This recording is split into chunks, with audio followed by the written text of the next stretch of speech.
अस्सलाम वालेकुम दोस्तों, आपको बताते चले कि मेरे प्यारे भाइयों पाकिस्तानियों के लिए इंतहाई बहुत बड़ी अफसोसनाक खबर आ चुकी है। दोस्तों, भारत ने पाकिस्तान के खिलाफ को बहुत बड़ी शहादत करने में भारत कामयाब हो चुका है। भारत ने पाकिस्तान की तरफ से बहुत बड़ा जो कि पानी का डैम छोड़ दिया और पाकिस्तान में पानी ने तबाही मचा दी। तो पाकिस्तानियों के लिए बहुत बड़ी अफसोसनाक खबर आ चुकी है। तो वीडियो के अंदर आपको मुकम्मल आप लोगों को तफसील आप लोगों को मिलेगी, तो वीडियो को लाजमी अंत तक देखें तो तभी आपको पता चलेगा कि भारत ने कौन से पाकिस्तान के बड़े शहर में पानी छोड़ा, पाकिस्तान का कितना नुकसान हो चुका है।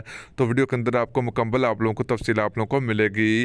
तो दोस्तों, उससे पहले अगर आपने अभी तक इस वीडियो को लाइक कर किया तो वीडियो को लाइक करें, चैनल को सब्सक्राइब करें, बेल आइकन जरूर इनेबल करें ताकि आप लोग को मजीद वीडियो का नोटिफिकेशन मिल सके। तो चलिए दोस्तों, आपको बताते चले कि पाकिस्तान में 2 रोज़ लगातार बारिश होने की वजह से भारत ने पाकिस्तान में पानी छोड़ दिया।